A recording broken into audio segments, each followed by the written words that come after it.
Boa noite. Sejam bem-vindos ao ciclo de conferência A Estátua de Glauco, a degradação e a reconfiguração do humano em Rousseau. Essa é uma atividade de extensão oferecida pelo NEPEF, Núcleo de Estudo e Pesquisa em Filosofia e Educação da Faculdade de Educação da Universidade Federal de Goiás.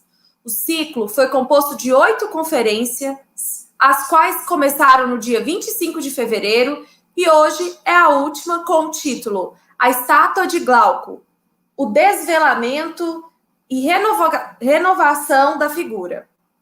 O ciclo foi idealizado e organizado pelo professor doutor Wilson Alves de Paiva, o qual será nosso conferencista. Professor Wilson, boa noite. Boa noite, Sara. Boa noite a todos. O nosso ciclo foi idealizado pelo professor Wilson. O meu nome é Sara e sou doutoranda em Educação do PPGE e estarei com vocês coordenando o chat. Durante a apresentação do texto, fiquem à vontade para comentarem, trocarem ideias e deixarem suas questões. Selecionaremos algumas delas para serem repassadas aos conferencistas. Além disso, ao final, passaremos pelo chat a lista de presença. Convido o professor Anderson Pereira Lima, doutorando em Educação e aluno do PPGE, o qual estará no apoio técnico. Boa noite, Anderson. Boa noite, Sara. Boa noite a todos. Sejam todos bem-vindos. Convido também Gustavo Henrique Alves de Lima, mestrando em Educação e aluno do PPGE. Boa noite, Gustavo. Boa noite, Sara. Boa noite a todos. Em conferência, tivemos um convidado como comentador do texto em cada uma delas. Conosco nesta noite, o professor doutor Cláudio Almir Dal Bosco. Ele é professor titular da Universidade de Passo Fundo, atuando no curso de Filosofia e no PPGE em Educação. É pesquisador do CNPq, graduado em Filosofia pela Universidade de Passo Fundo, mestrado em Filosofia pela Pontifícia Universidade Católica do Rio Grande do Sul e doutorado em Filosofia pela Universitat Kassel, na Alemanha. Ele é pós-doutor pelo Núcleo de Direito e Democracia, NDD, no SEBRAP. Tem experiência na área de filosofia, em história da filosofia e teoria do conhecimento, na área da pedagogia, em ética pedagógica e filosofia da educação. Boa noite, professor, seja bem-vindo. Boa noite, obrigado, Sara. O professor Wilson é professor adjunto da Faculdade de Educação e do Programa de Pós-Graduação em Educação da UFG. É doutor em Filosofia da Educação pela USP e mestre em Filosofia, Ética e Política pela UFG, com pós-doutorado na Universidade de Calgary, no Canadá, e Universidade de Sorbonne, na França. É especialista em Rousseau, com foco em educação e estética. Novamente, boa noite, professor Wilson. Passo a palavra a você. Obrigado, Sara. Quero cumprimentar a todos aqueles que participam do nosso ciclo e, em nome, cumprimento a Roberta Esbrana, de Santa Catarina, em nome da qual cumprimento todos os que se inscreveram e estão acompanhando o nosso ciclo desde o início até hoje, que é a nossa última conferência. Fica o convite para que vocês acompanhem as atividades do NEPEF, que volta e meia estamos trabalhando com Rousseau, com Hegel e outros filósofos na relação filosofia e educação. Também cumprimento aqueles que estão comigo aqui no estúdio, que nos ajudam, meus orientandos. Cumprimento o Cláudio Almir Dal Bosco, que é conhecido nosso há muito tempo, participou na minha banca de doutorado, e, na verdade, além de um colega rousseauista, eu considero como um amigo. E nessa noite, antes de começar a nossa última conferência, eu quero passar alguns informes para aqueles que nos acompanham. O primeiro informe é o texto que foi enviado para todos. Junto com esse texto da última conferência, eu enviei também a bibliografia completa de todas as conferências que nós produzimos desde fevereiro até agora. Então, todos que estão inscritos, que foram inscritos, receberam o texto. Aos que nos acompanham, que não são inscritos no ciclo, fica o convite para até o final do ano, eu acredito, essas conferências vão sair em forma de livro. Então, fiquem atentos que, no máximo, no início do ano que vem, estou negociando com as editoras, né, talvez pela Mercado de Letras ou pela Vozes, então vai sair o conjunto dessas conferências em forma de livro, com toda a bibliografia utilizada na elaboração dos textos das conferências. Esse é o primeiro informe. O segundo informe é a respeito do livro que nós lançamos na segunda conferência, que foi o livro O Emílio de Rousseau e a Formação do Cidadão do Mundo Moderno. É que várias pessoas que estão inscritas me mandaram e-mail solicitando o livro, né, fazendo pedido do livro. E eu respondi já 2 vezes por e-mail que eu não tenho esses livros. Os livros são vendidos direto pela editora, ou pela Amazon, ou pela estante virtual, pelas distribuidoras dos livros. Mas eu indico aos interessados pedir direto na editora Dialética, que inclusive eu pediria a Sara para colocar embaixo aqui o link, tá? Porque a editora Dialética está dando desconto. Então, depois que eu mandei esses informes para os inscritos, eu continuei recebendo e-mails de pessoas pedindo os livros. Semana passada mesmo, recebi vários e-mails pedindo, de pessoas outras, né, que assistem às conferências e solicitam. Mas eu informo, e estou reforçando o informe, de que os livros devem ser pedidos direto na editora. O terceiro informe é a respeito do certificado. Então, terminando hoje a última conferência, aqueles que assistiram a todas elas terão direito a receber o certificado e nós vamos providenciar até o final do mês. Quem, porventura, faltou alguma das conferências, entre em contato com o Gustavo. Eu vou pedir a Sara também para colocar embaixo o e-mail do Gustavo. E ele é que está controlando a questão da frequência. Então, quem perdeu alguma conferência, vá lá, assista, porque estão todas gravadas, assista e comunique ao Gustavo que assistiu, ele coloca a presença e até no final do mês nós vamos enviar os certificados para todos que participaram.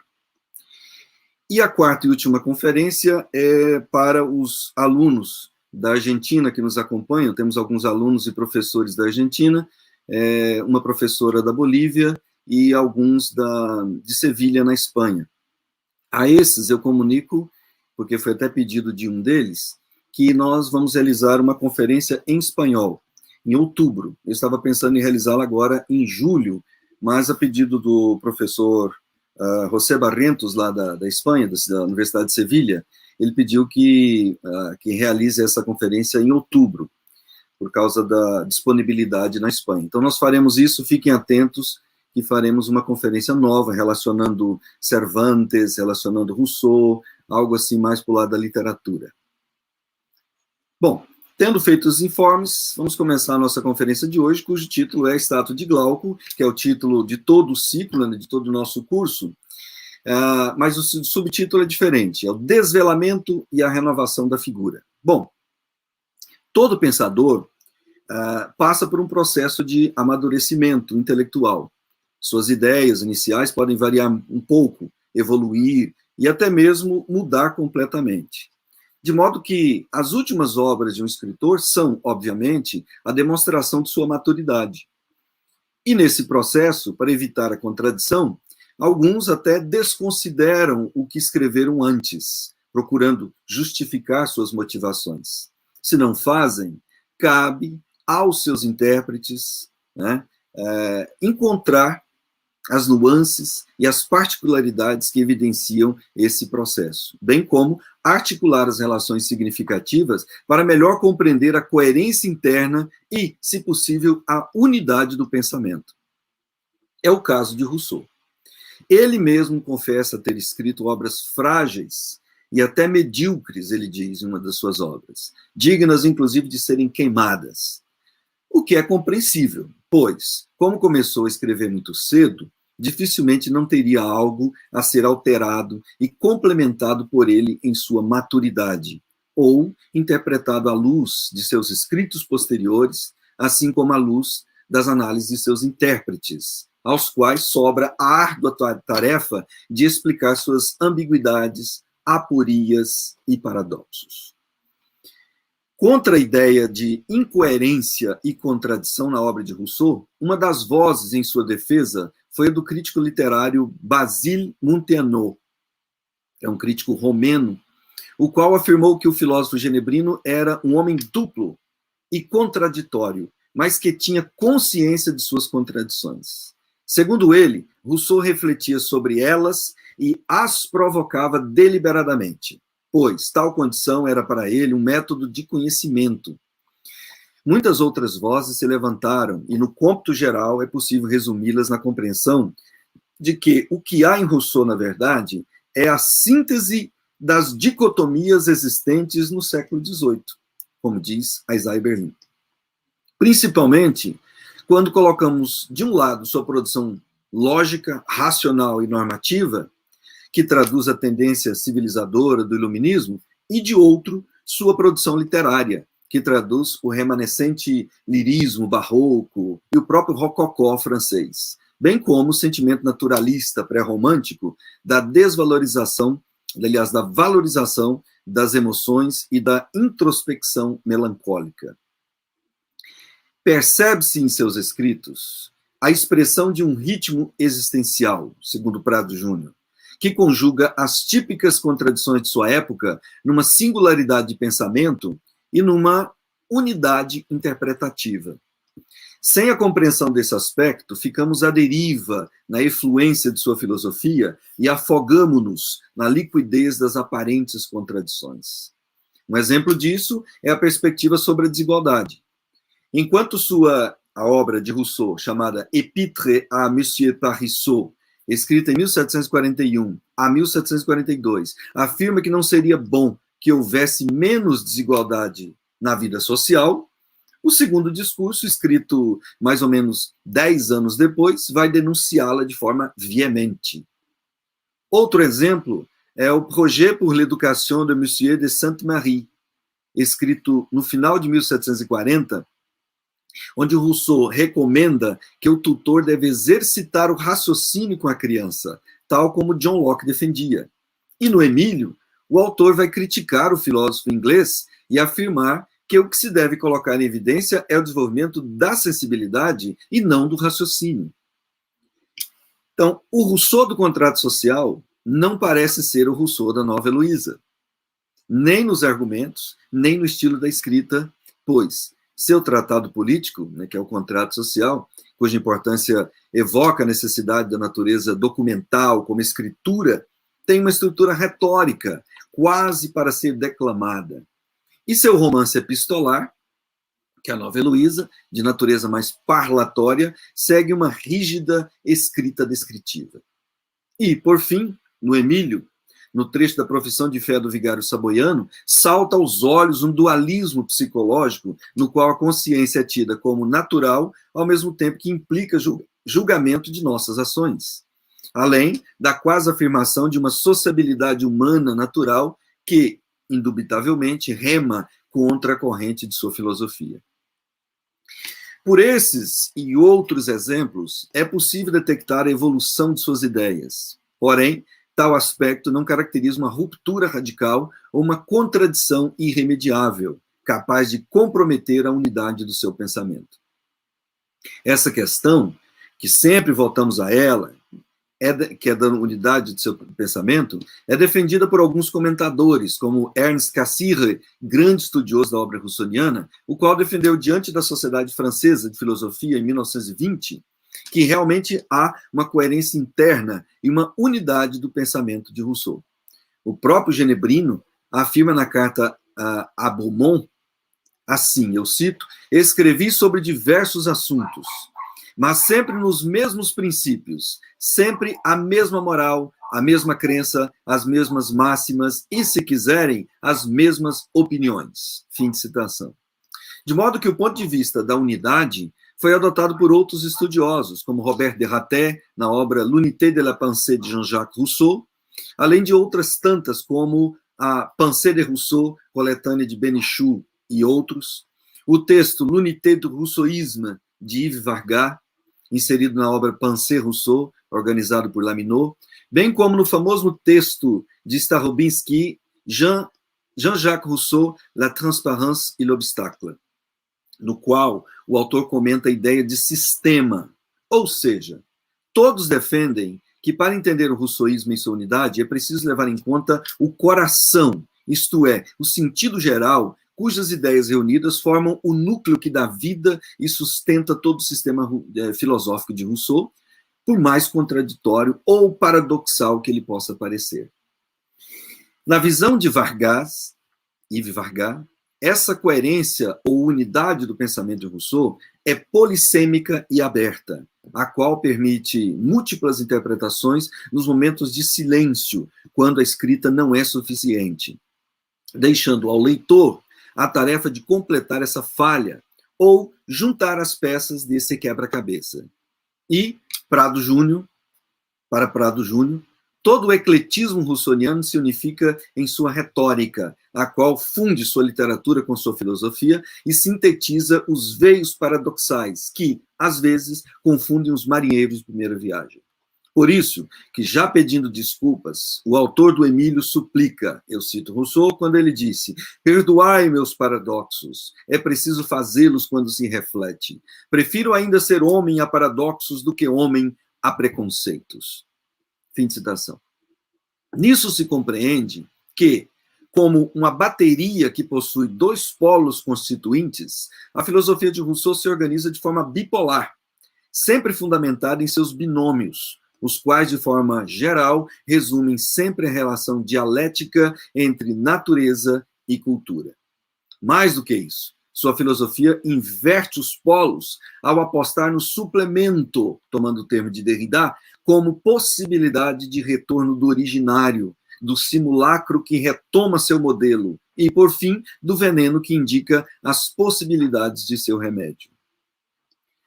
Outra análise bastante válida para esta reflexão é o trabalho de Georges Nider, que é a obra La Pédagogie en France, o XVIIe e XVIIIe siècle, na qual o autor procura apontar um caráter conciliador do pensamento de Rousseau, que traz uma contribuição ao debate sobre a superação da antinomia aqui citada. Para ele, para Snider, Rousseau realiza uma síntese entre o velho e o novo, em termos de evolução do pensamento político e educacional, realizando também uma síntese entre as ideias tradicionais comuns à pedagogia setecentista e os ideais de uma pedagogia nova que eclodiram no século XVIII. Por isso que, para Gadotti, Moacir Gadotti, nosso professor da USP, ele é o divisor de águas entre a velha e a nova escola, ao colocar-se contra toda uma tradição cujo reflexo era a obra dos jesuítas. Outro, que é o filósofo tcheco Suchodolski, Bogdan Suchodolski, chega a afirmar mesmo que Rousseau inaugura uma visão mais existencial da pedagogia. E Camby, que é o historiador Franco Camby, o classifica como o pai da pedagogia moderna. Os elogios desses autores não é apenas a especificidade da infância, mas a síntese que o Genebrino opera entre as correntes tradicionais e os movimentos novos no campo pedagógico. Essa síntese ou conciliação entre as tendências perpassa as práticas pedagógicas e abrange o âmbito mesmo da vida social, no esforço de superar o conflito entre uma visão de mundo que, influenciada pela religião, enxergava no homem a corrupção original, e uma outra que, ao contrário, depositava uma confiança excessiva no homem e uma esperança no processo civilizador típicas dos intelectuais do século XVIII, como aponta Carlota Boto. A análise sintetizadora de Rousseau é sui generis, pois, ao mesmo tempo que destoa do discurso dos filósofos, apontando as fissuras do processo, sinaliza as possibilidades de tratamento. Diante do naufrágio da condição humana e da desfiguração do sujeito em sua identidade natural, é possível pensar no resgate da alma humana, da alma original, a qual permanece indestrutível no meio dos destroços, embora envolta por camadas que a maculam, tal como aconteceu com a estátua de Glauco. Diz Rousseau, eu cito, que o tempo, o mar e as intempéries tinham desfigurado de modo que se assemelhava mais a um animal feroz do que a um deus, velado pela escuridão das águas. Ou seja, a alma foi alterada por suas próprias paixões ao ponto de se tornar quase irreconhecível. Pois, eu cito de novo Rousseau quando ele diz, em lugar dessa simplicidade celeste, majestosa, com a qual seu autor a tinha marcado, não se encontra senão um contraste disforme entre a paixão que crê raciocinar e o entendimento delirante. Malgrado a desfiguração, podemos verificar que na metáfora utilizada por Rousseau aparece um quase que nos ajuda a entender sua perspectiva. O homem, como a estátua do Deus citado, que é Glauco, mudou sua aparência, eu cito Rousseau quando ele diz, a ponto de tornar-se quase irreconhecível, mas não a ponto de perder totalmente seus traços característicos. Isso quer dizer que a situação não está perdida, uma vez que a desfiguração não foi completa e restando algumas nuances que permitem reconhecer um pouco de sua figura original, torna-se possível um processo de desocultação e desvelamento, e, em seguida, a ação de reconfigurá-la, valendo-se das características originais e agregando outras necessárias para o êxito do empreendimento.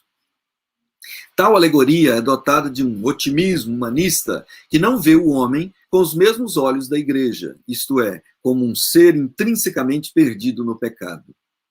Mesmo porque a hipótese antropológica do segundo discurso comporta uma ideia de progresso do espírito que resulta na depravação moral, mas por acidente de percurso.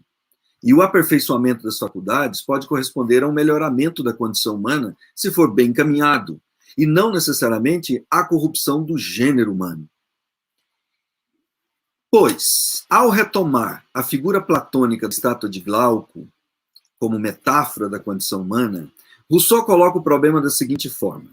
O homem, como a imagem do deus marinho, está desfigurado em sua condição civil, a qual impôs o que Odi chamou de tribunal da representação, pela qual um mar de vícios e uma intempérie de paixões arrancaram os traços originais, de tal forma que, igualmente, o homem civilizado ficou parecendo mais a um monstro do que a romântica figura do bom selvagem. E, como diz Starobinsky, a análise de Rousseau quanto a essa questão hesita entre duas posições. Uma que denuncia a completa desfiguração da imagem de Glauco, o que significaria aí a degeneração da alma humana, ao ponto de não se ter a menor possibilidade de recuperação de sua constituição original, e a outra posição que sustenta que a beleza primitiva se encontra velada, ocultada pelos artifícios da espetacularização social, mas preservada intacta em sua formosura original. Como diz o autor, das duas posições, eu cito, Rousseau sustenta ambas, alternadamente, e por vezes mesmo simultaneamente.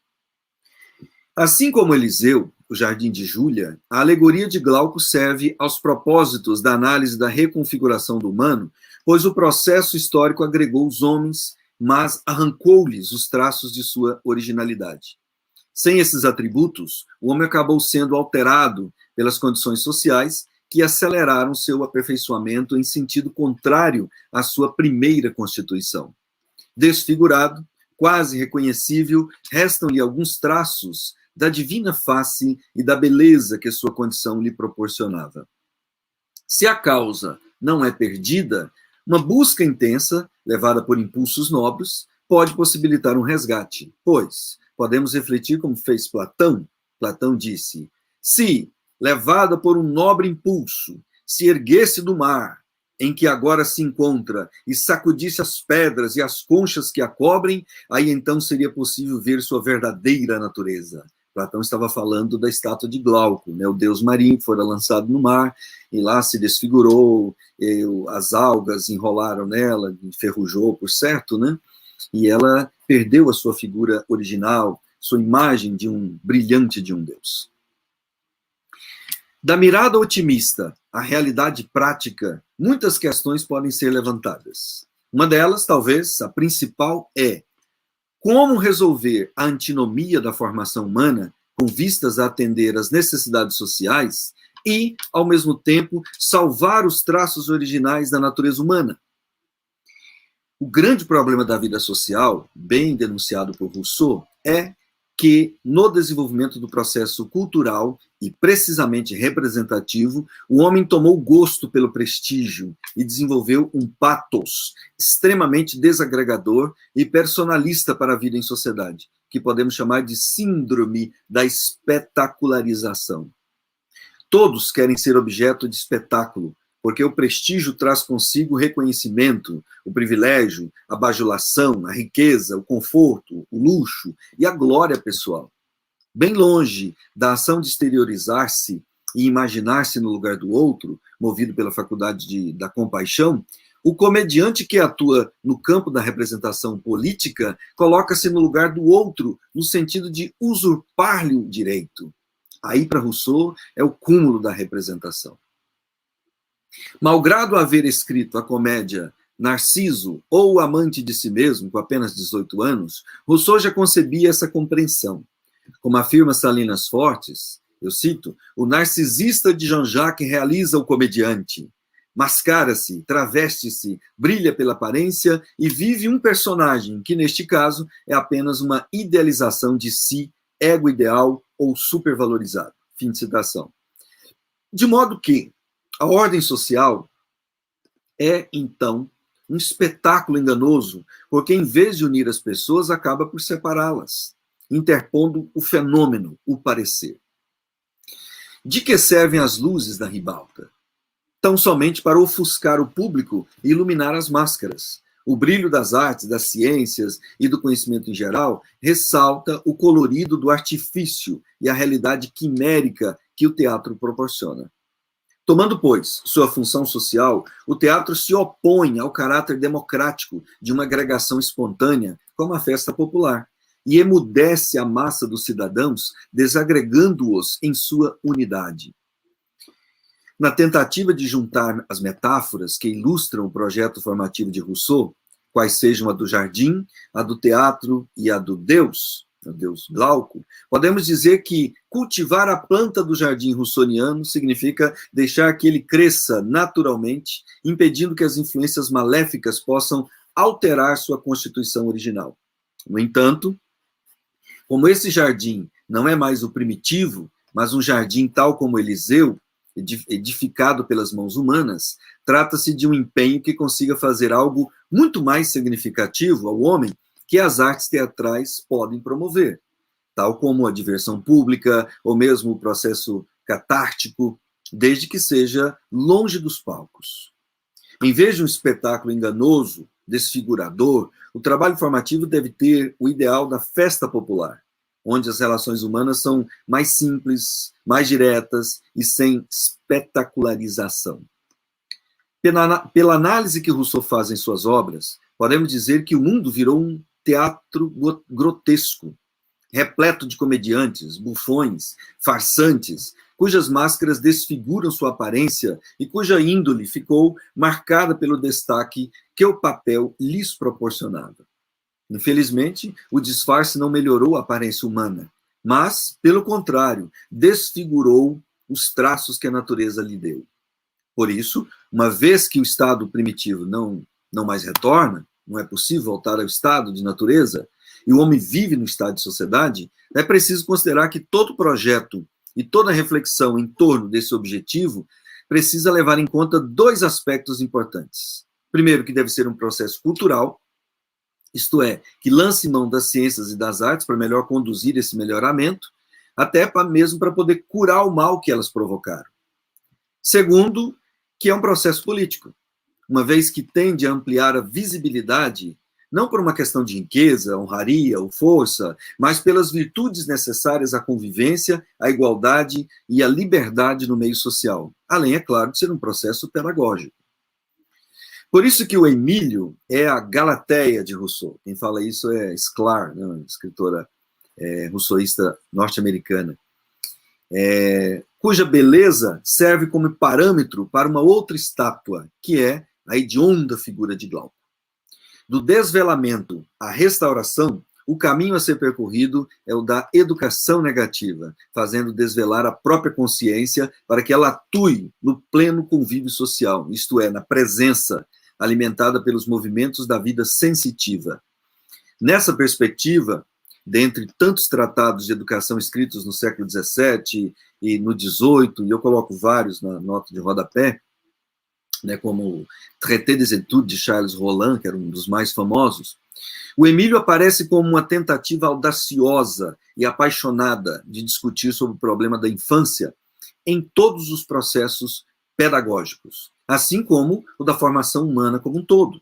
Principalmente se considerarmos que a obra prefigura a tarefa de fazer do homem um ser autônomo e livre, devidamente preparado para opor-se ao estado de depravação ao qual a humanidade chegou, resistindo o máximo possível à influência das paixões, dos vícios e às falsas soluções que podem aparecer.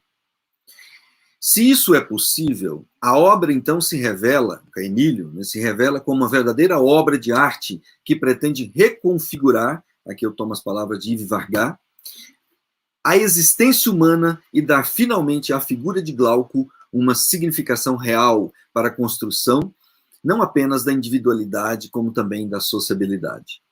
Configurar é dar os traços característicos de uma figura para dar-se a conhecer, apresentar-se através dela.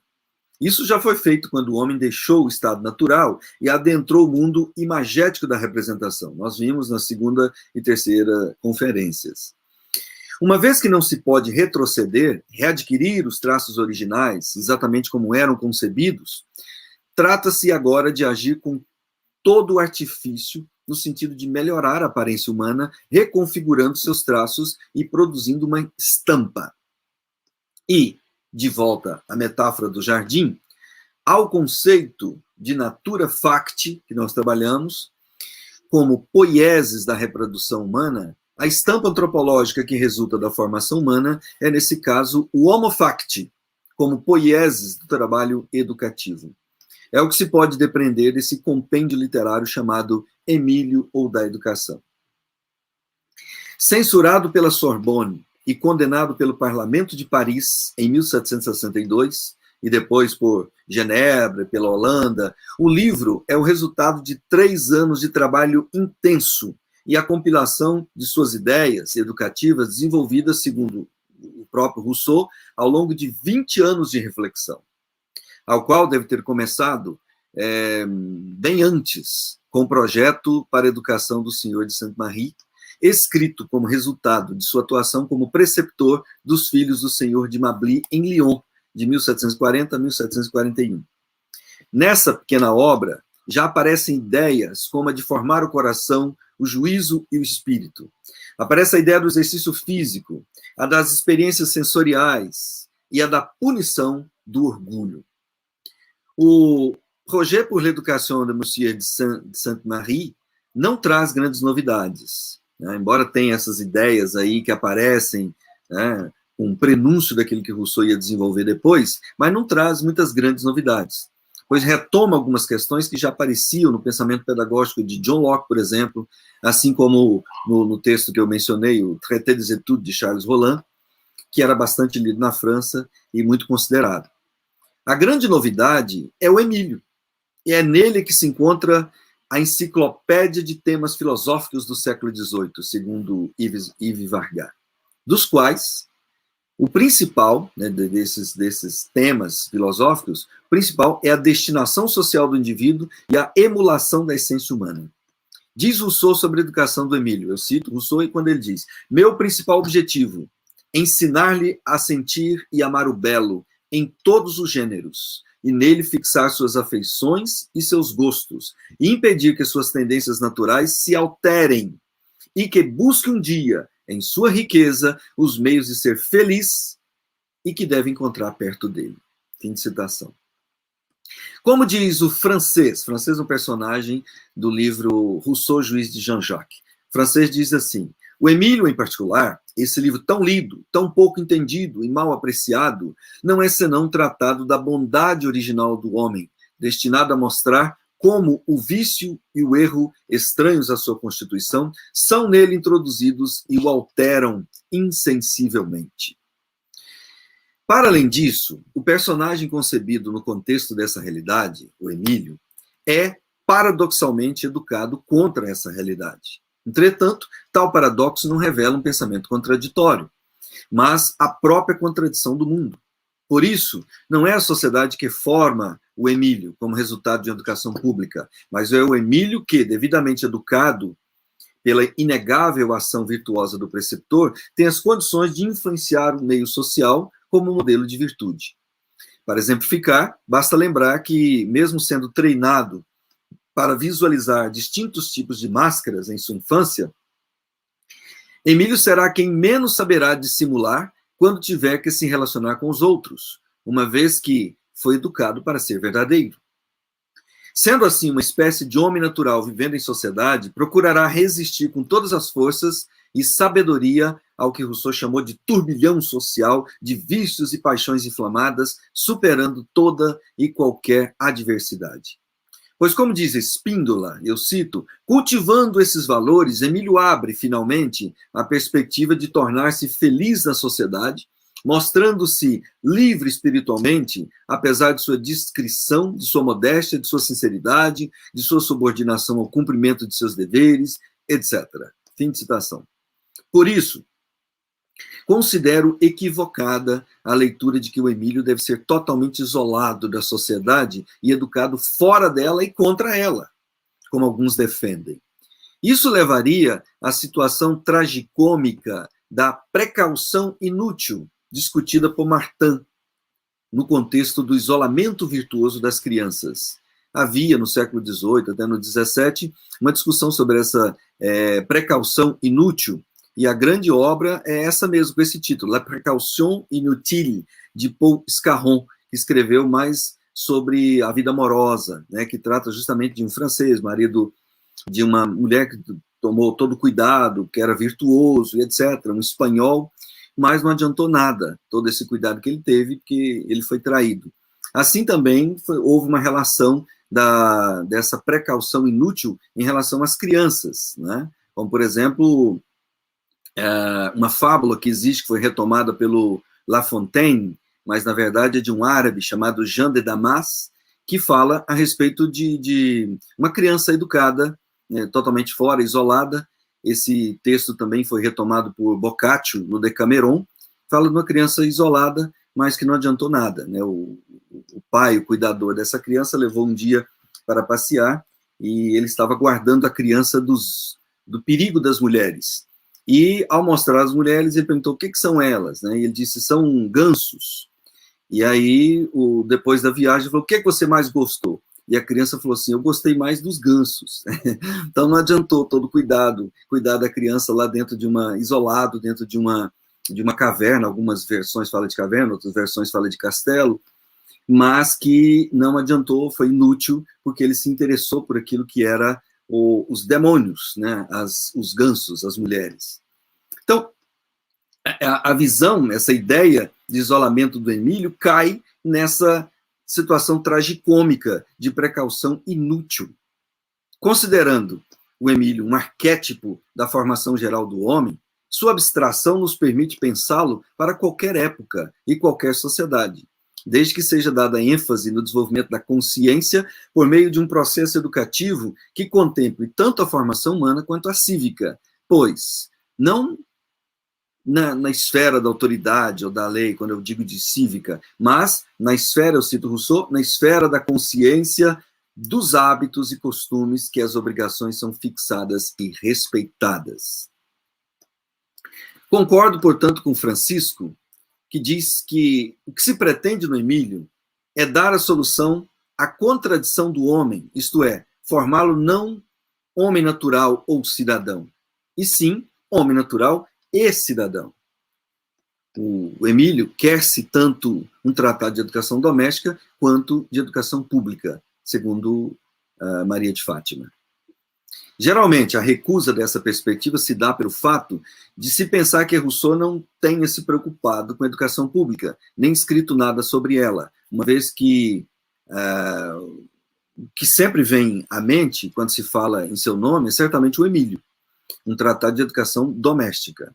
Mas, no discurso sobre economia política, por exemplo, ele diz assim, a educação pública sobre as regras prescritas pelo governo e sobre as ordens dos magistrados, colocados pelo soberano, é, portanto, uma das máximas fundamentais do governo popular e legítimo.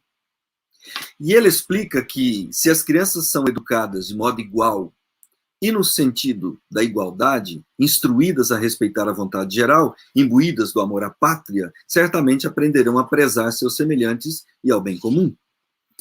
Nas considerações sobre o governo da Polônia, ele fala da importância de uma educação pública e gratuita, regulamentada por leis, para, eu cito Rousseau, dar às almas uma forma nacional, realizada em público, com festas, exercícios e competições, isto é, com apresentação pública.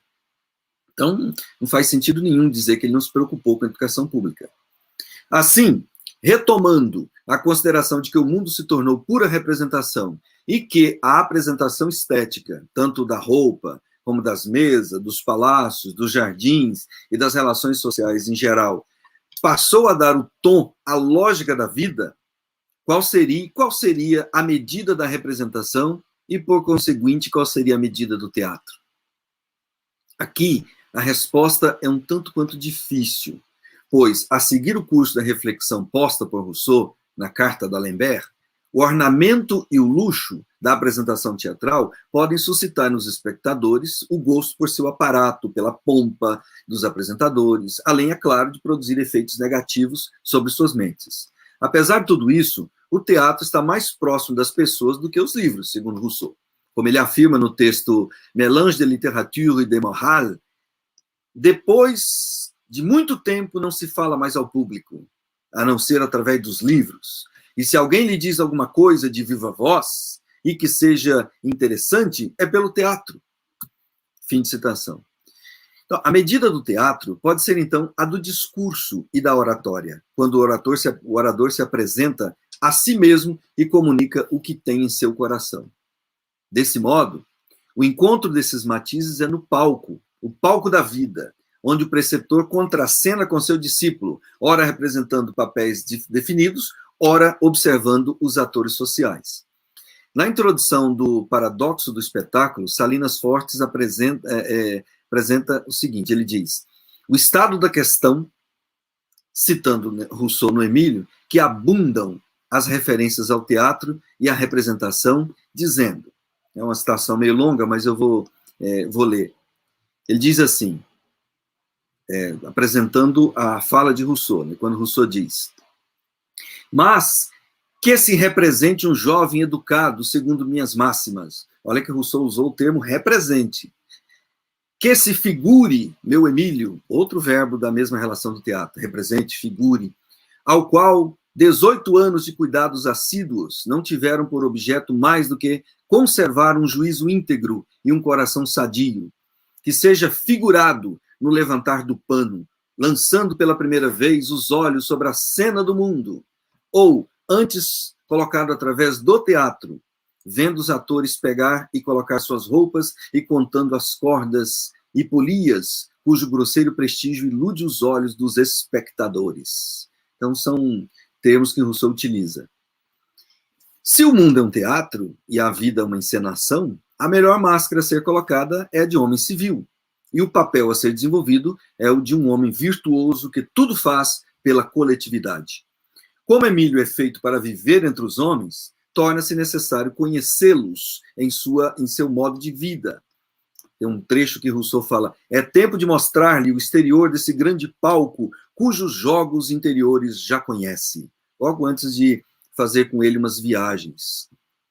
Entre os jogos interiores e os exteriores da encenação, o que parece é o homem do homem com toda a sua depravação, cujas fantasias cobriram os traços e a figura do homem original, aquele que no jardim original vivia inteiramente na natureza e sentia os desígnios dela. Era como um Deus, inteiro em sua originalidade.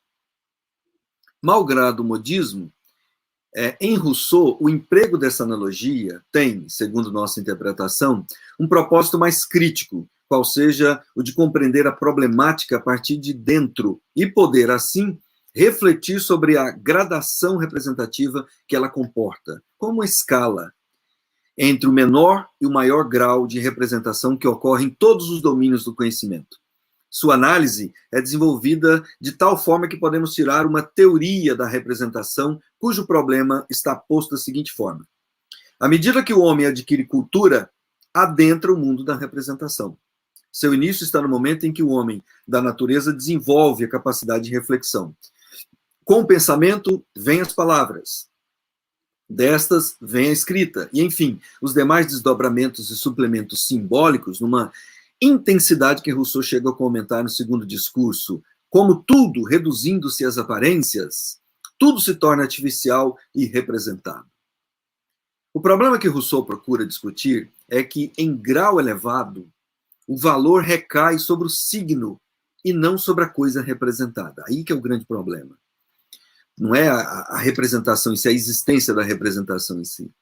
Tomando o exemplo do dinheiro, nas considerações, ele diz, no fundo, o dinheiro não é a riqueza, é apenas o signo. Não é o signo que deve multiplicar, mas a coisa representada. No campo político, ele diz no contrato social, no momento em que um povo se dá representantes, não é mais livre, não mais existe. Então, é uma forma bem retórica para condenar aí os males da representação. Por quê? Porque não está ele mesmo no poder, se nós analisarmos o contrato, mas transfere para seu representante sua soberania, eliminando-se como partícipe do poder soberano. No campo pedagógico, como nos diz no Emílio, a excessiva utilização dos livros e dos objetos educativos, em vez da coisa representada, é perniciosa. Ele diz assim, quereis ensinar geografia a essas crianças e ide buscar globos, esferas, mapas, quantas máquinas? Por que todas estas representações? Por isso ele diz, eu cito de novo, ele fala, em geral, não deveis nunca substituir a coisa pelo sinal, a menos que vos seja impossível mostrá-la, porque o sinal absorve a atenção da criança e a leva a esquecer a coisa representada. Então não é que ele seja contra, mas dentre as possibilidades, evite a representação. Portanto, é preciso concordar com Salinas Fortes quando afirma que, em Rousseau, eu cito, educar significa exercitar o educando contra os sortilégios do jogo deformante da representação. É isso. Resumindo, é isso.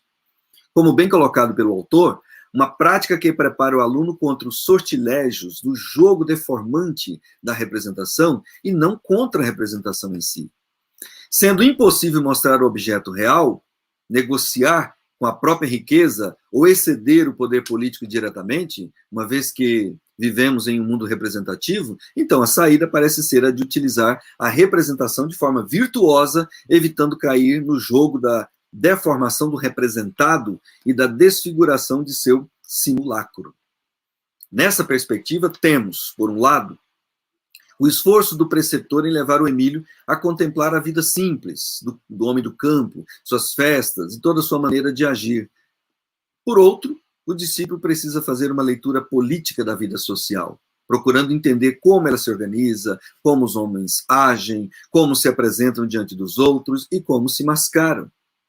Só assim será capaz de medir a realidade, posicionar-se nessa escala, de modo a evitar os efeitos depreciadores do disfarce e viver o mundo da representação de forma a tirar-lhe proveito para si e para os outros. Assim, entre o imperativo de se evitar as máscaras e a inexorabilidade de usá-las, o homem social pode representar um papel cívico, isto é, agir mesmo em proveito próprio e agir com vistas ao bem comum. Querendo ou não, vivemos um mundo simbólico, representativo e cuja relação com o outro é imperiosa. Nessa relação, cabe à ação educativa exercitar o educando contra os sortilégios do jogo deformante da representação, como disse Salinas Fortes. Ou seja, em vez de criar uma representação defeituosa, a educação possibilita as condições propícias para o pleno desenvolvimento das faculdades humanas e seu emprego contra a transgressão do coração humano. Nisso, a evolução da humanidade pode ser analisada em analogia à evolução da criança. Toda análise de Rousseau em torno do aperfeiçoamento, do progresso e das virtudes humanas pode ser vista perpendicularmente com a tarefa educativa da infância e a formação geral do homem. Por isso, no Emílio, vamos encontrar as 5 etapas ou estágios evolutivos do fenômeno educativo. A primeira etapa, que é a idade da natureza, que corresponde ao livro 1 do Emílio, e aos 2 primeiros anos de vida da criança, favorece a liberdade e os primeiros movimentos físicos. Nele, a relação com a mãe é direta e constante. O estágio seguinte, que é a segunda etapa, que é a segunda etapa da idade da natureza, que corresponde ao livro 2 do Emílio, e vai dos 2 aos 12 anos, a criança desenvolve a fala e outras habilidades sensitivas que levam ao fim da infância. No livro 3, a terceira etapa, que é a idade da força, as paixões afloram entre os 12 aos 15 anos, e a educação deve proporcionar experiências úteis ao desenvolvimento de seu raciocínio. Aí é que entra o raciocínio. Mas é na etapa seguinte, que é a idade da razão e das paixões, que é o livro 4, que vai dos 15 aos 20 anos, que os princípios da sociabilidade devem ser desenvolvidos com maior ênfase, a fim de educar as paixões e o amor próprio. E no último estágio, né, que corresponde ao livro 5, né, e a idade adulta, que vai dos 20 aos 25 anos, Rousseau trata do matrimônio, ou seja, da formação da família, que é, segundo ele, a primeira instituição realmente social. Como baluartes da cultura, as instituições sociais desnaturam o homem e configuram os traços de uma nova natureza. E o diferencial das boas instituições é justamente a forma como desnaturam o homem e como encaminham o processo cultural com vistas a uma melhor adaptação desse homem à vida coletiva. Como diz Dal Bosco, que é o nosso convidado, Almir Dal Bosco, evidencia-se muito mais em Rousseau do que em Kant o princípio de que a ação moral é resultado de um longo processo formativo que já começa com o nascimento da criança e a acompanha em seu paulatino processo de socialização. Fim de citação. Então, em que sentido a obra é um remédio, como nós já trabalhamos antes? Basicamente, no sentido de que da aquisição cultural e na ampliação das possibilidades humanas de uma forma nova, distinta da realidade dada, que possibilite a plena realização do homem em sua verdadeira natureza, suas disposições naturais e suas possibilidades criativas para si e para os outros, para, ao fim, tornar-se o homem pleno, preparado para viver em qualquer sociedade sem se corromper, que é o que eu chamo aqui de homo facti. Um exemplo disso está na sequência do livro 5 do Emílio, que é a obra inacabada, Emílio e Sofia, né, no qual o autor relata as desventuras do casal. Malgrado toda a diversidade enfrentada, se a gente ler, né, a obra, tais como a infidelidade de Sofia, a perda da filha, o ambiente parisiense e toda espécie de sofrimento pela qual o Emílio passou, ele permaneceu firme nos princípios da bondade e da virtude. Mesmo sob a condição de escravo, na Argélia, seu caráter permaneceu inflexível e soube tirar proveito quando, mesmo tratado brutalmente, animou seus companheiros e persuadiu o amo de que os escravos trabalhariam melhor se fossem bem tratados. Ele diz: sabemos carregar o jugo da necessidade, argumentou Emílio, né? Ele coloca essas palavras na boca do Emílio, ao tentar convencer o patrão de suas intenções. Esse trecho não está no Emílio, está no Emílio e Sofia, os Solitários, que é a continuação, uma obra inacabada de Rousseau. E aí pergunta-se, por que o Emílio teve que sofrer tanto? Propósito de Rousseau? Fatalidade da vida? Em busca de uma resposta, presumimos que a intenção de Rousseau, expressa no início do Emílio, era a de generalizar os pontos de vista e considerar no aluno, eu cito, o homem exposto a todos os acidentes da vida humana, de maneira que pudesse desenvolver nele o próprio instinto de conservação e adaptação às circunstâncias gerais. Talvez Rousseau quisesse demonstrar que, embora toda a arte possa ser empregada no processo educacional, o resultado é realmente indeterminado, como afirmara no início de seu tratado, tendo em vista a dura realidade da existência humana. Porém, com a sorte desejada, é possível que a ação educativa consiga aproximar-se da meta, que não é outra senão, eu cito Rousseau, a própria meta da natureza, a qual possibilita que o homem viva de acordo consigo mesmo, livre do jugo das paixões mas na perspectiva do outro. Nas palavras do desaventurado Emílio, foi exatamente isso que o preceptor lhe ensinara. Eu cito: não podendo, então, me proteger de todos os laços que nos atam às coisas, você me ensinou. Isso é o Emílio falando, escrevendo, né, para o seu preceptor, Jean-Jacques. Você me animou, ao menos, escolhê-los, a abrir a minha alma apenas aos mais nobres, a não ligá-la senão aos mais dignos objetos que são meus semelhantes, a estender, por assim dizer, o eu humano sobre toda a humanidade, e a me preservar, assim, das vis paixões que o restringem. Uma fala dessa não pode ser de um menino que vai viver isolado, uma bolha. A crítica de Rousseau é que, diante de uma realidade na qual o homem se encontra desfigurado e as instituições públicas corrompidas, o que resta é a educação doméstica, aquela que evoca a primazia da natureza e forma tão somente o indivíduo, dada a impossibilidade de uma formação cívica. Mas, continua ele em sua crítica interrogando: o que será para os outros um homem unicamente educado para si mesmo? Ou seja, o que vai adiantar essa primazia da natureza se esse homem se encontra na ordem civil? O que fazer? Nesse ponto, Rousseau expressa seu desejo de superação dessa antinomia, com as seguintes palavras, as quais, segundo Francisco, né, são as mais importantes da parte inicial do Emílio. Ele diz: se o duplo objetivo que se propõe pudesse, porventura, reunir-se num só, eliminando as contradições do homem, eliminar-se-ia um grande obstáculo à sua felicidade. Concordo com o Francisco, é uma das frases mais importantes que dá o sentido do todo da obra da formação do homem no Emílio. Como a luz no fim do túnel, vislumbra-se a junção da educação possível, a da natureza com a civil. E enquanto não houver pátria e cidadão, nos termos que Rousseau os entende, é possível ir construindo a rota, formando o homem toda a sua interioridade e renovando os traços de sua exterioridade, a fim de que resista o império do amor próprio. Isto significa, nos termos que utilizo neste texto, o homem reconfigurado. Uma vez que seu modo de ser, na resistência e na posição contrária à opinião pública e às tendências gerais da sociedade depravada, dar-lhe-á uma identidade cujos traços serão distintos das características do homem primitivo, bem como das do homem civil à sua frente. Mais ainda, o homem no sentido pleno da palavra, ou seja, aquele mesmo jogado ao turbilhão social das sociedades existentes, consiga ter o domínio de si e não se submeta aos ditames das paixões e nem às opiniões dos homens. Enfim, o homem que se torna social de forma virtuosa, utilizando os recursos culturais, sem deixar para trás suas qualidades naturais.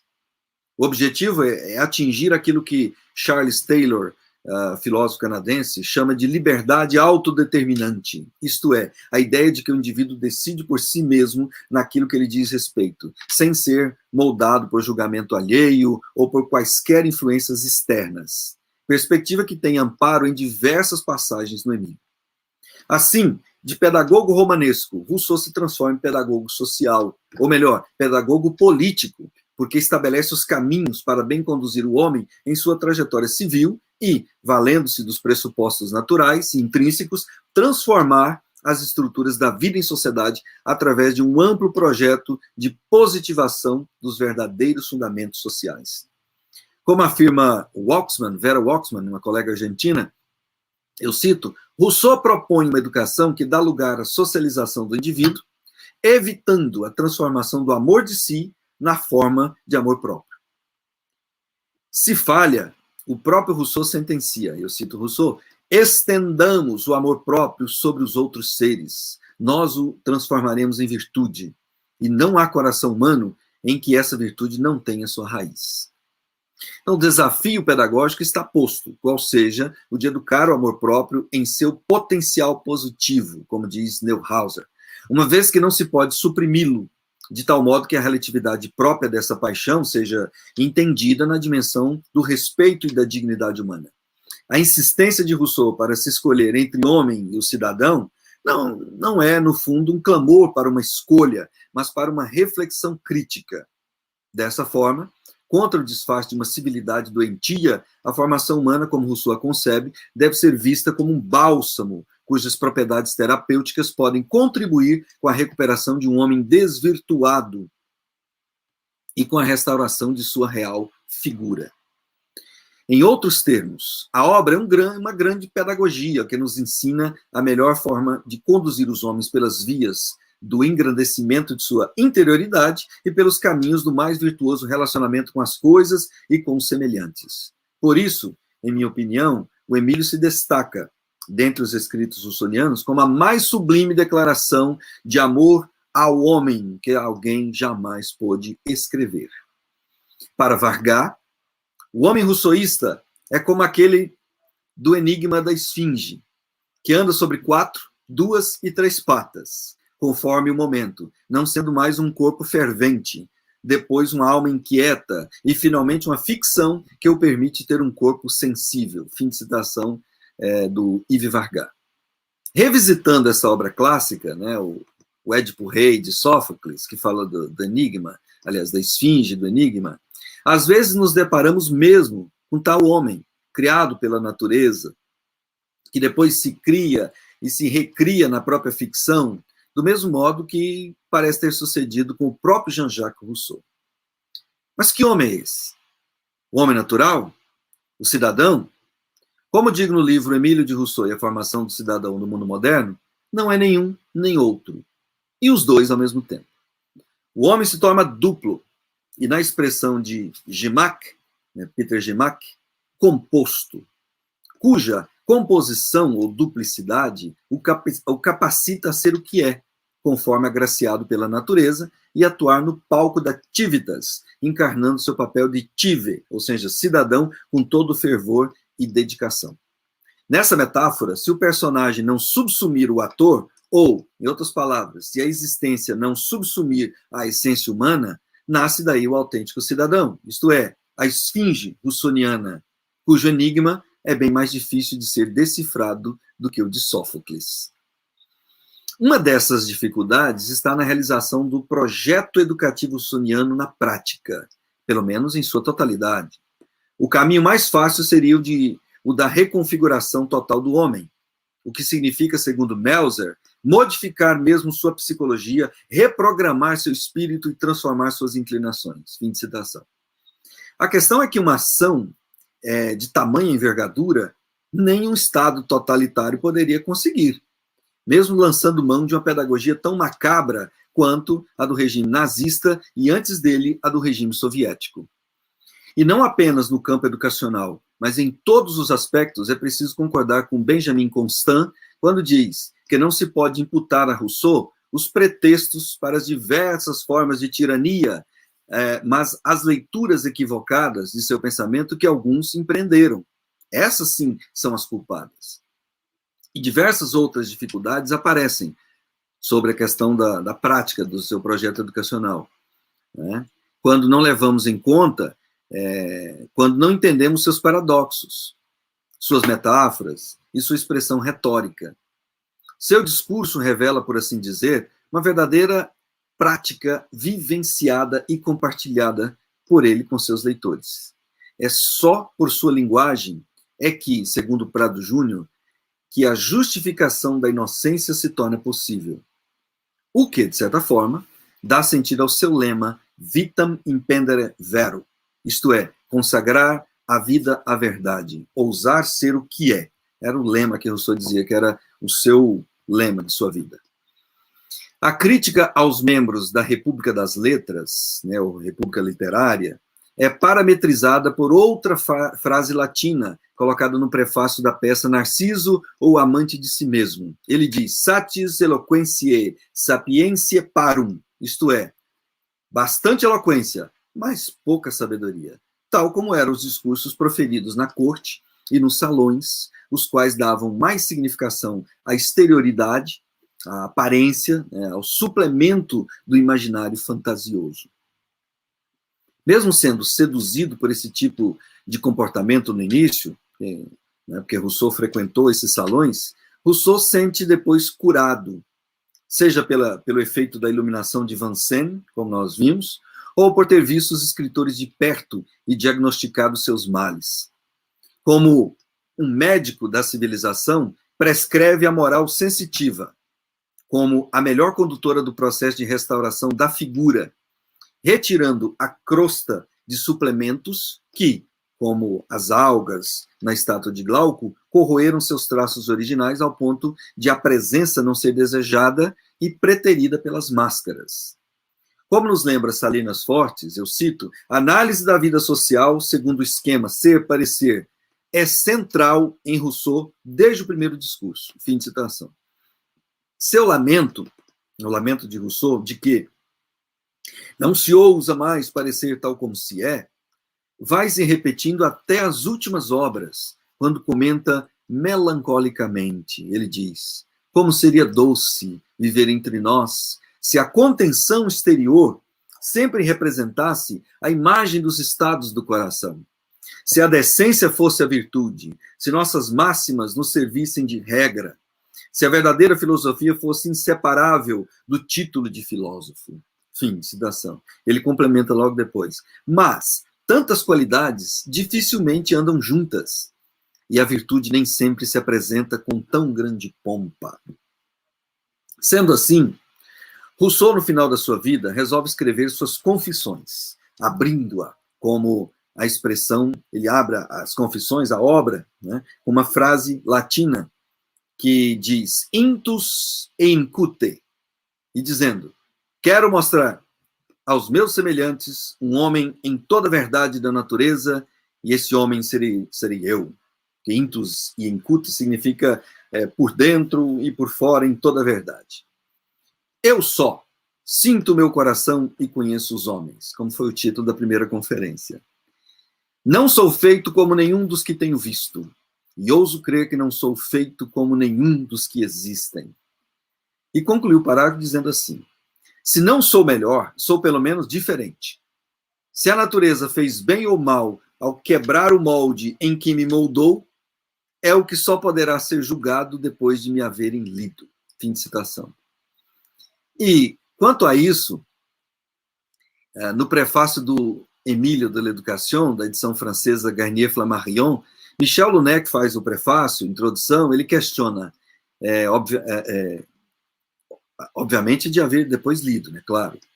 Como levar a sério um livro sobre educação da parte de um homem que abandonou alegremente seus filhos? Rousseau sai em sua defesa com uma declaração que transita entre a sinceridade e a ingenuidade, como nós tratamos na primeira conferência. Trata-se do relato no 7º livro das Confissões, onde afirma que durante sua estada em Paris e os encontros que tinham na casa de uma senhora de La Salle com pessoas da sociedade parisiense, descobriu que, eu cito, aquele que mais contribuísse para o povoamento da casa dos expostos seria sempre o mais aplaudido. E completa dizendo, isso me venceu.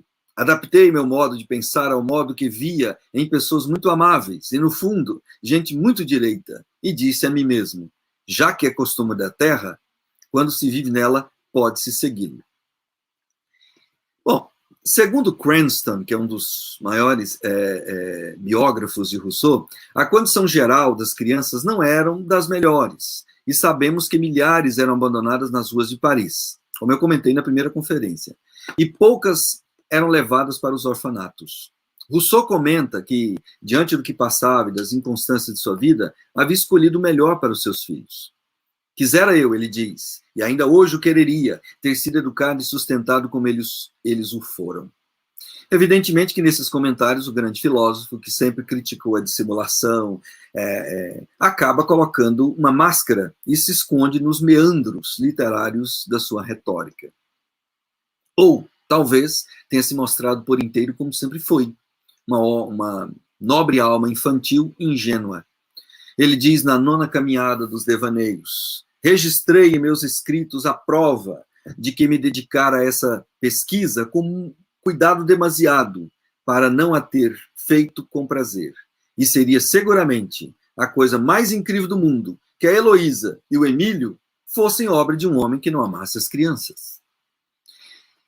Com ou sem máscara, o que temos é a trágica experiência da vida de Jean-Jacques Rousseau, que abandona sua Genebra para ser um cosmopolita.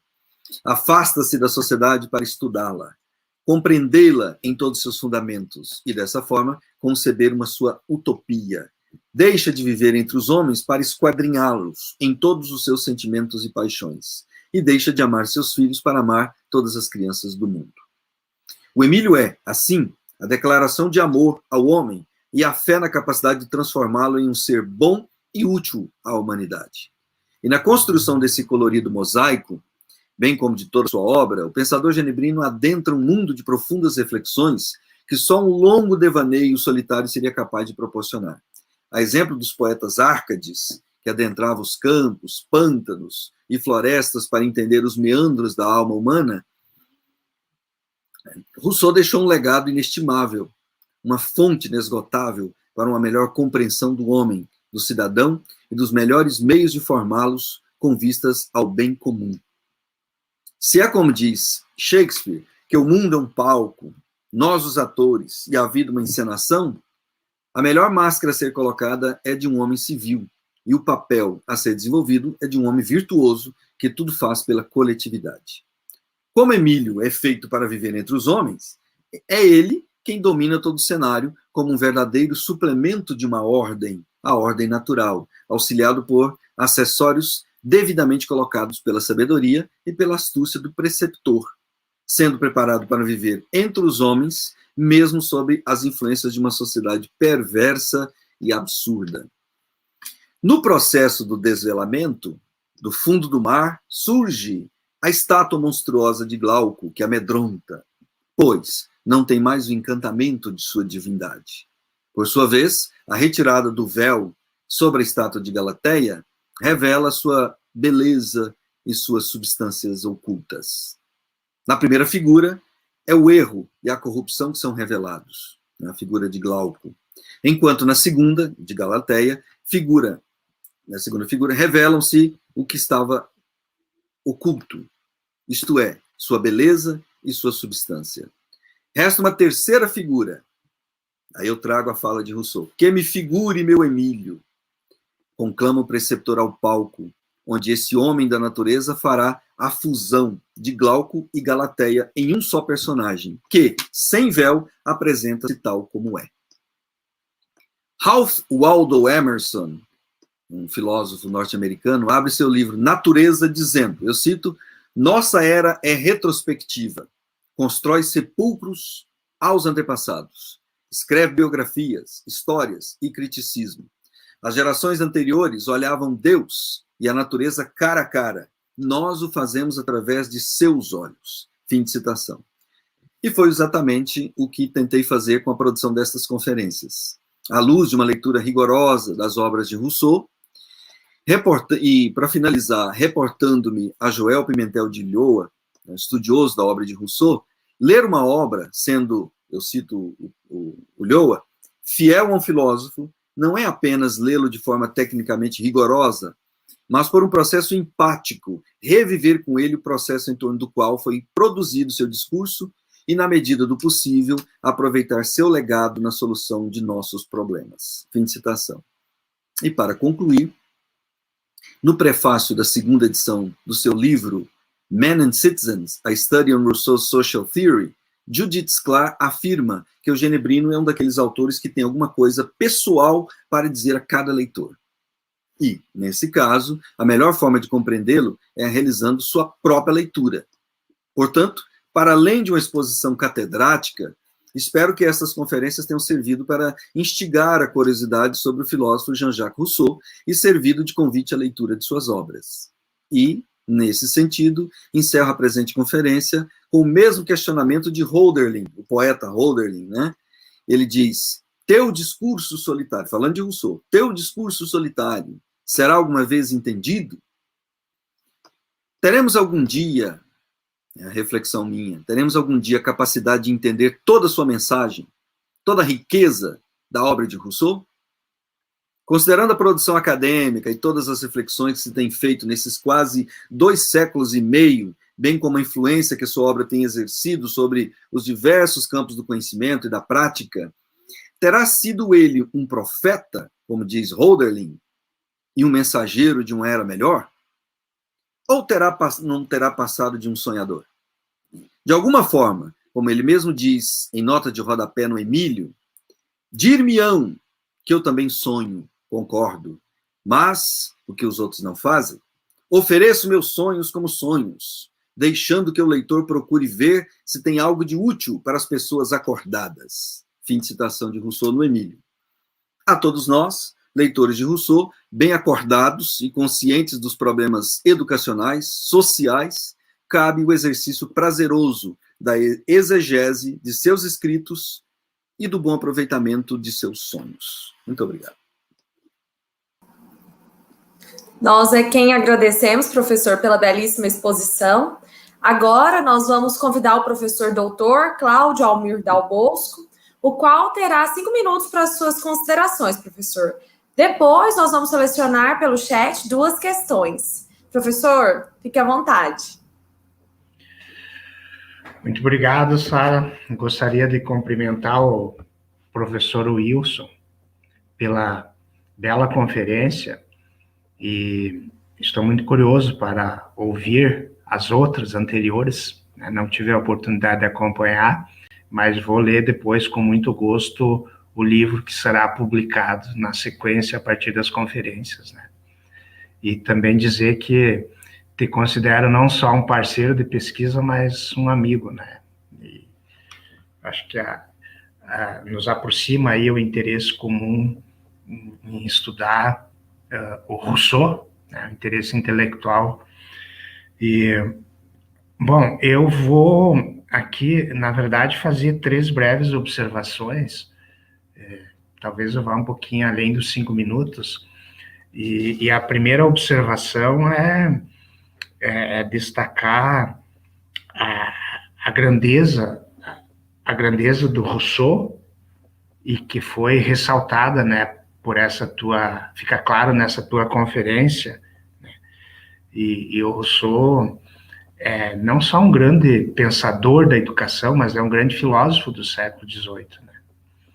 E a minha recepção do pensamento de Rousseau é muito influenciada pela recepção alemã, né? Estudo muito pelo viés alemão, e já começo aí, na verdade, comecei a me interessar por Rousseau via Kant, né? O meu doutorado foi sobre Kant e voltei a Rousseau, e eu sempre brinco, né, que se eu tivesse conhecido antes o Rousseau e não o Kant, talvez eu tivesse feito meu doutorado na França e não na Alemanha, né? Mas há um aspecto aí fundamental, né, nessa recepção alemã, e que às vezes aparece desapercebido no cenário da recepção brasileira aqui, que é e aparece na tua conferência ali, essa noção de Bildung alemã é profundamente influenciada pela ideia de formação humana desenvolvida por Rousseau, sobretudo no Emílio. Então, essa ideia de formação como processo que Rousseau pensa no Emílio, e que tem a base filosófica, o alicerce filosófico na ideia de perfectibilidade humana, nessa capacidade do ser humano se aperfeiçoar progressivamente, vai constituir a base filosófica da Bildsamkeit, ou da educabilidade humana, né? E está subjacente aí uma compreensão também profundamente dialética da condição humana em Rousseau, que vai fascinar os autores alemães, desde o romantismo até a tradição do idealismo, né? Essa dialética que vem expressada nessa tensão interna que constitui o ser humano, né? E que, para Rousseau, né, assim como nós temos uma propensão para o mal, nós também temos internamente, nós também temos, vamos dizer assim, uma propensão para o bem, e é nessa dialética interna, né, que ele expõe através da ambiguidade do amor próprio. Assim como nós temos a condição humana, ela é a sede das paixões odientas e irracíveis, ela também é a sede, vamos dizer assim, da compaixão, que é talvez a categoria moral por excelência, né, de Rousseau. E como é que isso aparece na tua exposição aí na última conferência? Ela está alicerçada, ou ela deságua, ou ela constitui o pano de fundo dessa tensão que constitui a formação humana apresentada por você entre desconfiguração e reconfiguração, da forma como eu entendi, né? E aí é interessante, né, o modo também como você interpreta o Emílio, que é, talvez junto com a República de Platão, né, o grande tratado educacional, sem ter sido escrito como um tratado educacional, né, que é a grande obra. Não é só quem estuda educação, mas quem estuda filosofia também, né, não pode terminar um bom curso de filosofia, um bom curso de pedagogia, sem, pelo menos, ler o Emílio, né? E aí, por que é importante compreender esse esboço de um projeto educacional no Emílio a partir dessa tensão constitutiva entre desfiguração e reconfiguração? Porque, em primeiro lugar, isso nos dá uma ideia aberta de história, uma ideia, e dentro dela, uma possibilidade de compreender a própria liberdade humana como sendo constituída por essa tensão e também como resultado das escolhas que cada ser humano faz. E a interferência construtiva que a educação pode desempenhar no sentido de influenciar eticamente nas boas escolhas.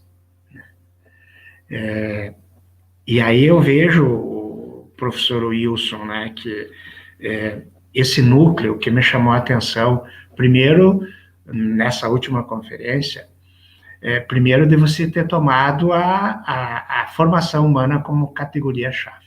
Eu acho que aí está um potencial para compreender de maneira ampla o esboço da teoria educacional de Rousseau, que inclusive pode ser desdobrado para um diagnóstico crítico do momento presente e compreender ainda a atualidade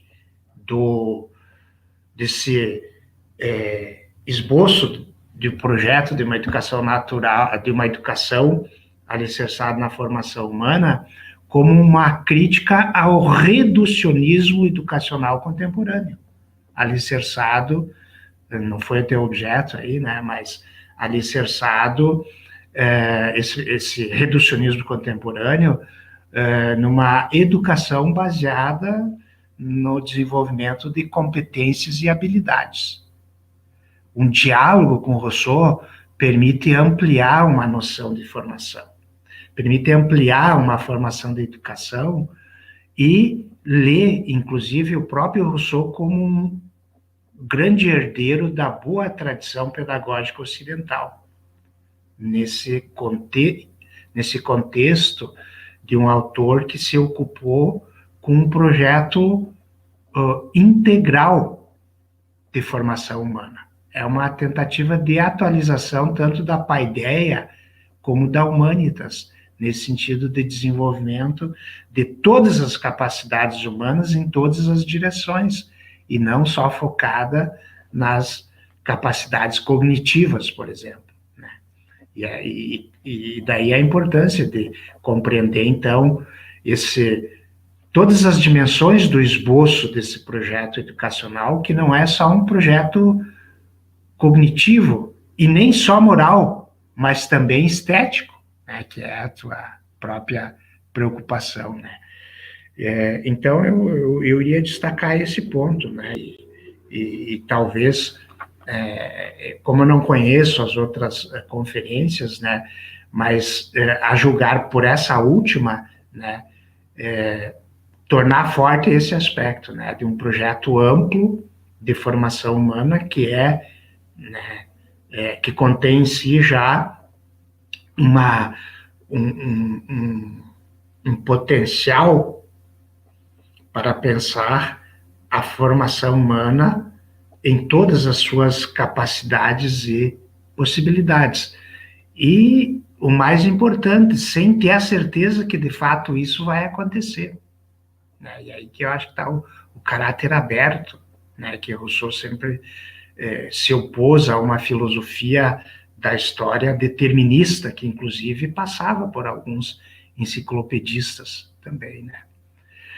É isso, eu acho que nós vamos ser brindados aí por um belo livro que certamente foi resultado de longas pesquisas, né? Eu imagino o quanto você deve ter se dedicado, né, nas leituras, no manuseio do material de investigação para poder trazer a público um texto dessa qualidade. E vai ajudar a enriquecer não só o campo investigativo reunido em torno de Rousseau, mas eu diria, vai ser um bom material para tematizarmos questões relacionadas às teorias educacionais contemporâneas no sentido mais amplo.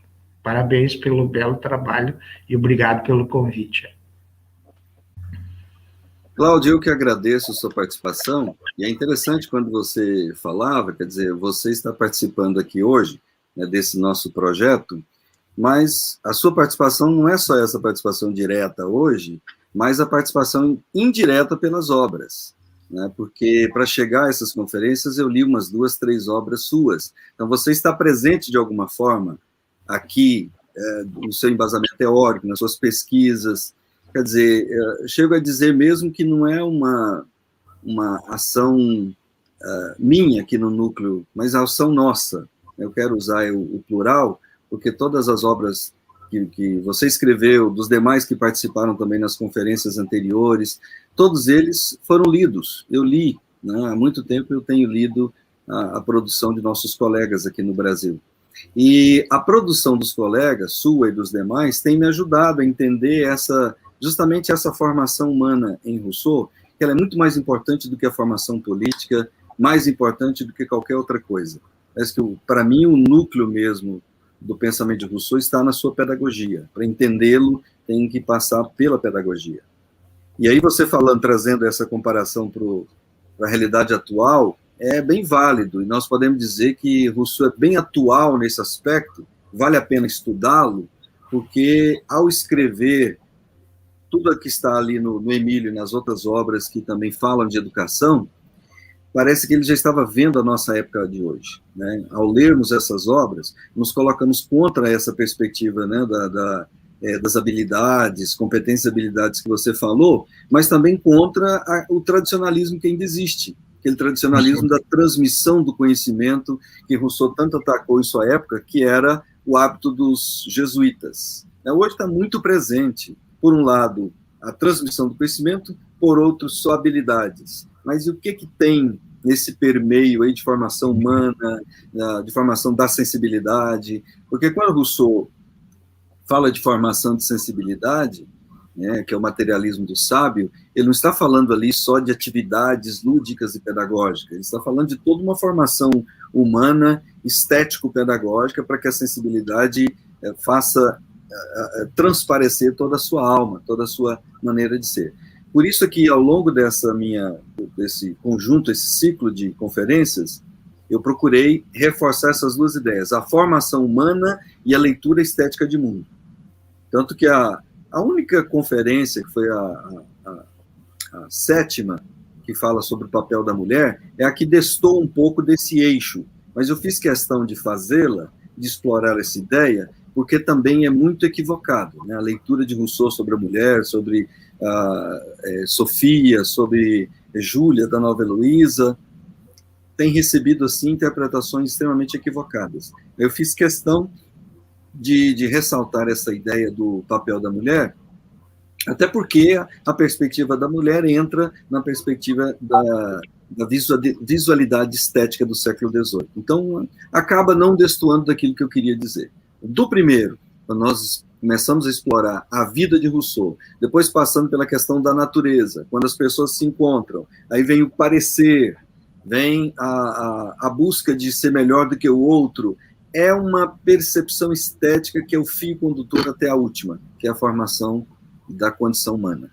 Então, eu fico contente que você tenha gostado, porque parece que você também tem essa leitura, né, pela obra que eu li sua, da Educação Natural e as demais obras, tem também essa perspectiva. Então, fico muito contente. Muito obrigado pela sua participação, Cláudio, e estamos juntos aí nas próximas. Obrigado. Nós agradecemos a participação, professor, e agora vamos passar para as questões. Bom, a primeira questão que nós temos é a do Breno Zen, e ele pergunta assim: no século XVI e XVII, são escritos inúmeros manuais de etiqueta, sobretudo para crianças. É o caso de Castiglione, Erasmo e Della Casa. No século XVIII, a enciclopédia mostra verbetes como civilidade, decência, decoro, etiqueta. Seria uma proposta implícita no Emílio a de fazer antítese a obras como estas? Rousseau exprime posicionamentos explícitos a respeito desses manuais? Breno, boa noite. Obrigado pela sua questão, pela sua pergunta, né? E a sua preocupação, ela é bem válida, porque essa preocupação excessiva com a etiqueta do século XVII, isso começou, na verdade, no século XVI, né? Isso vem lá das mudanças, da saída, na verdade, da Idade Média, e aí, com o Renascimento, nós temos uma preocupação extrema da questão da imagem. E a imagem pessoal, ela fala mais alto, porque é a imagem da presença da própria pessoa, a presença nela mesma, e essa presença tem que ser imagética. E o século XVII, no século XVII, produziram todos esses trabalhos para poder ensinar, né, a sociedade, para que a sociedade seguisse com seus filhos e preparassem crianças, assim, digamos, cidadãos bem preparados dentro daquela sociedade. Se era uma sociedade imagética, de etiquetas, de regras e normas sociais, então é óbvio que esses tratados tiveram muito sucesso. Diferente um pouco dos tratados que eu citei, que falava mesmo da aprendizagem, mas não deixavam de tratar também dessas questões de etiqueta. Tanto que a Madame d'Épinay, ao escrever a sua obra, né, com a sua filha, ela trata de muitas outras coisas, informação, do posicionamento da sua filha, da mulher na sociedade, e assim por diante. Mas não esquece da etiqueta. É interessante que ela está presente. E a etiqueta, ela é o cúmulo, vamos dizer assim, do simulacro, porque não é o apresentar-se como a pessoa é em toda a sua maneira de ser. E Rousseau é contra esse simulacro, essa espécie de simulacro, essa obrigatoriedade para apenas se preocupar com a opinião do outro. Então, Rousseau foi totalmente contra. Então, implicitamente, ele escreve contra essas obras. Ele não nomeia, ele não fala declaradamente, não cita nenhum título, nenhuma obra no Emílio, e nem nas outras obras que ele escreveu, falou sobre educação. Mas o que está implícito nas entrelinhas ali da obra é justamente uma contraposição não apenas aos jesuítas, mas uma contraposição também a essa fórmula do parecer, né? Ou através da etiqueta, da preparação simplesmente para aparecer-se perante a sociedade. Mas e a aprendizagem? E o caráter? E a sensibilidade? Está sendo desenvolvida? Essa é uma questão que Rousseau discute. Então, a obra dele, no fundo, ela é mesmo uma contraposição, né? um protesto contra esse tipo de educação que era valorizado pela corte, valorizado por toda a sociedade parisiense do século XVII, XVIII e até do XIX. Professor Wilson, temos uma questão da Marli Mônica.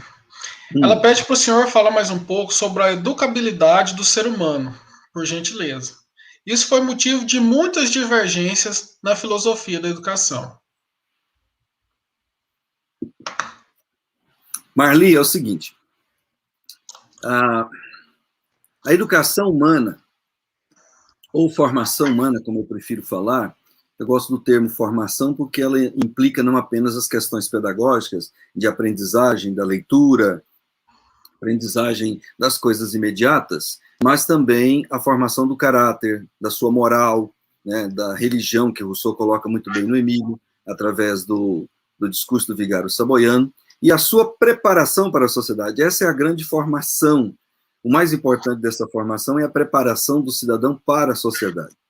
O problema é que no século XIX, o foco da leitura de Rousseau foi muito pedagógico.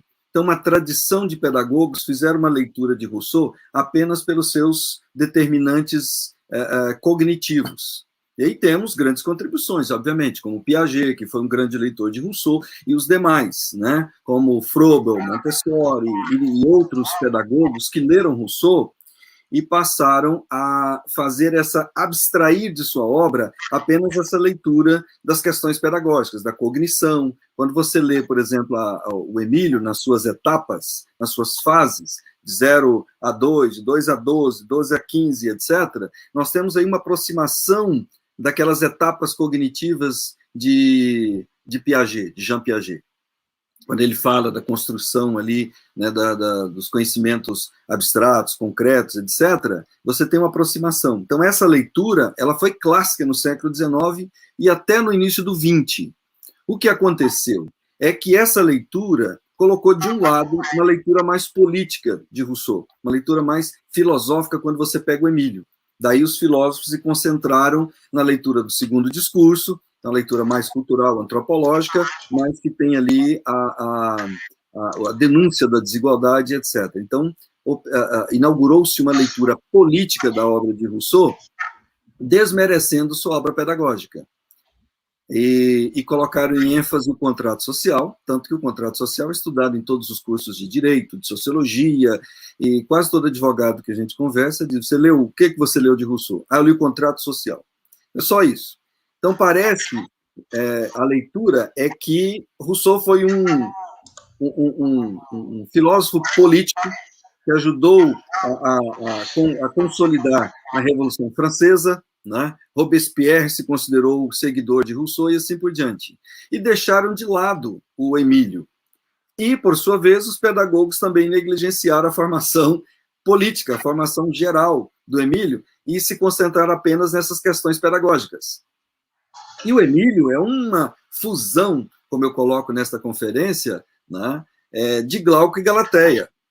Glauco, você tem a imagem da estátua degradada, que é uma metáfora da condição humana, que é a condição social, política, antropológica, e você tem Galateia. Galateia é a extrema beleza, a extrema dedicação do trabalho humano, na beleza, na poiesis do trabalho humano, e a metempsicose, que é a transferência da alma humana para aquela pedra. Isto é, a arte educativa. A arte educativa é produção humana, é produção da figura humana. Então, Emílio é essa fusão, a fusão das duas coisas, como eu tentei passar, né? Fusão das duas estátuas. Aí tem a terceira figura, ou uma terceira estátua, se a fizermos, que é o Emílio. O Emílio é isso. É a junção do pedagógico, que Rousseau não deixa de falar, das etapas pedagógicas, da construção cognitiva, dos exercícios que o Emílio tem que passar, exercício físico, exercício de aprendizagem da ciência, e, enfim, todo o exercício que ele vai ter que aprender, né, a passagem. Mas ele também tem uma formação política, ele tem que rodar a Europa para conhecer os governos, ele lê o resumo do contrato social para poder analisar os governos presentes na Europa. Ele tem uma formação estética a partir daquele momento das máscaras, o Jean-Jacques, preceptor, leva o Emílio para ver as máscaras. Então, ele já está aprendendo a ideia da representação social, depois representação política, para entender a representação do dinheiro, enfim, toda a representação. No Emílio, nós temos, então, uma enciclopédia de todos esses temas que Rousseau desenvolve nas outras obras. Ao lê-lo, nós vamos entender que ele existe o que o Yves Vargas disse, né? Um verdadeiro tratado de política natural, mas é um tratado de educação. Ao mesmo tempo não é, como disse o Cláudio Dal Bosco, que é um romance, escrito na forma de romance, mas que no final tem essa formação do homem, que eu chamo de homo facti, né? Que é o homem resultado da obra de arte que é a educação. Seria mais ou menos isso. Não sei se eu te respondi.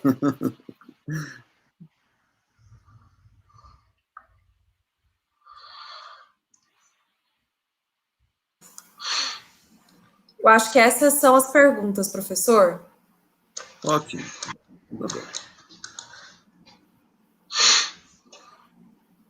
Bom, se não tem mais, então nós encerramos por hoje. Eu quero agradecer, né, em nome da Universidade Federal de Goiás, por meio da Faculdade de Educação e do Núcleo de Estudos, que é o NEPEF, Núcleo de Estudos de Filosofia, dos meus alunos, do meu grupo, daqueles que participam, e também de todos os que contribuíram, de alguma forma, né, ajudando aqui na realização desse ciclo e dos demais. Eu quero agradecer a todos que participaram, que nos ajudaram e que estiveram presentes aqui.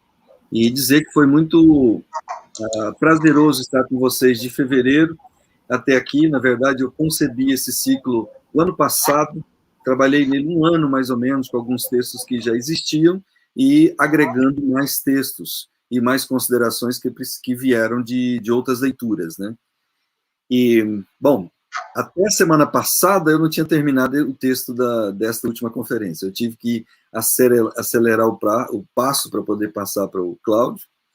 E temos aí esse conjunto, né, que resume mais ou menos essas ideias que eu quis trabalhar com vocês nesse ciclo.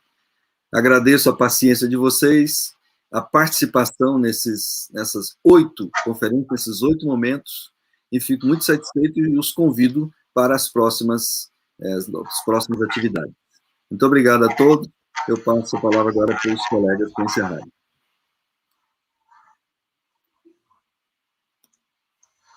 Sara, Wanderson.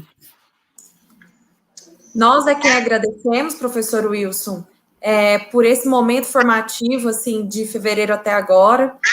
Pelo chat a gente pode ver, assim, o quanto foi momento realmente de conhecimento em todo esse período. Nós agradecemos também todos os colaboradores que participaram de forma, talvez, assim, não tão proativos aqui, mas que estiveram nos bastidores. Agradecemos todos os professores que fizeram parte, né, como comentadores desse ciclo.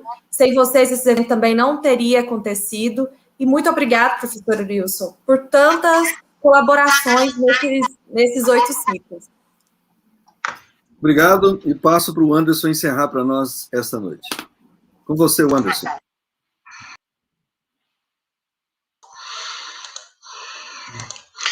Bem, essa foi a nossa última conferência. Agradeço a presença de todos que nos acompanharam ao longo do ciclo.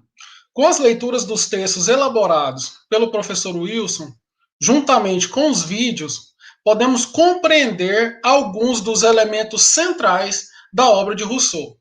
Um intelectual emblemático que trabalhou com categorias e conceitos que auxiliaram na constituição da modernidade e que também mobilizaram grandes embates em diferentes áreas do conhecimento, inclusive nos dias atuais.